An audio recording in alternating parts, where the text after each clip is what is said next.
श्यामनगर नाम का एक सुंदर गांव था। वहां सोहन अपनी बूढ़ी माँ के साथ एक झोपड़ी में रहा करता था। वह बहुत गरीब था। बड़ी मुश्किल से मेहनत करके वह अपना और अपनी माँ का खर्च चलाता था। सोहन हर रोज जंगल से लकड़ियां काटकर शहर में बेचने जाता था, जिससे उनकी रोजी रोटी चलती थी। माँ, मैं जंगल जा रहा हूँ लकड़ियां काटने के लिए। तुम मेरी चिंता मत करना, मैं शाम तक घर वापस आऊंगा।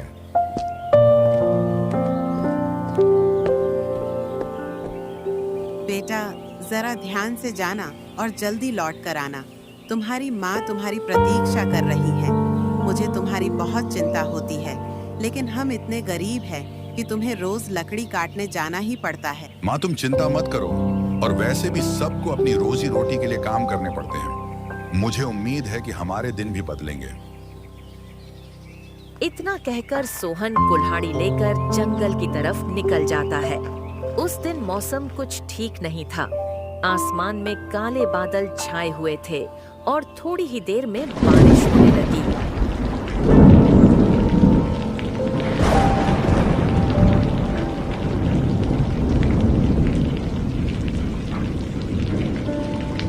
ये क्या इतनी तेज बारिश! अब तो मैं घर से इतना दूर आ गया हूँ कि वापस लौटकर नहीं जा सकता, और अब तो सूखी लकड़ियां भी नहीं मिलेगी। हे ईश्वर, लगता है आज भूखे पेट ही सोना पड़ेगा। सोहन एक पेड़ के नीचे खड़ा होकर यही सब सोच रहा था।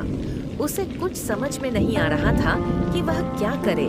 तभी बारिश के कारण उसके सामने एक नन्ही सी चिड़िया आकर गिरती है।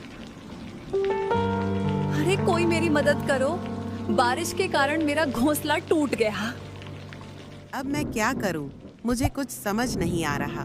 इतनी तेज बारिश हो रही है, घर में जो सामान है वह भी भीग रहा है। न जाने मेरा बेटा बारिश में कहाँ परेशान हो रहा होगा। वह जहाँ भी हो उसकी रक्षा करना। भगवान, सोहन के घर के बगैर मेरा है ही कौन?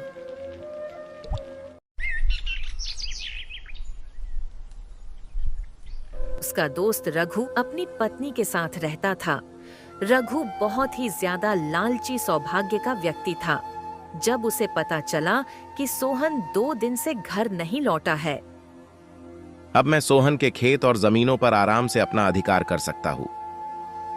ऐसा करना उचित नहीं होगा। वह बेचारा तो पहले से गरीब है और तुम उनकी जमीन पर अपना अधिकार करने की सोच रहे हो। अरे तुम्हें ये सब बातें समझ नहीं आती। तुम अपना काम करो, मुझे ज्ञान मत दो। इस तरह रघु की नजर हमेशा से ही सोहन की जमीन और उसके घर पे थी। वह कैसे भी करके सोहन की जमीन पर अपना अधिकार करना चाहता था। उधर सोहन के न आने के कारण उसकी माँ बहुत परेशान थी। 2 दिन हो गए। बारिश खत्म होने के बाद भी सोहन घर नहीं लौटा। गांव में किसी की मदद लेनी पड़ेगी। मोहन की माँ उसके दोस्त रघु के घर पहुँचती है। देखो, वो बुढ़िया आ रही है। घर का सारा सामान छुपा दो। उसकी तो मांगने की आदत है, कहीं वो हमसे कुछ उधार ना मांगने लग जाए। ए जी, देखो वो बेचारी गरीब है। हमारे पास तो इतना सब कुछ है। अगर हम उनकी थोड़ी सी मदद कर देंगे तो इससे हमारा कुछ नुकसान नहीं होगा। अरे तुम्हें ये सब बातें समझ नहीं आती।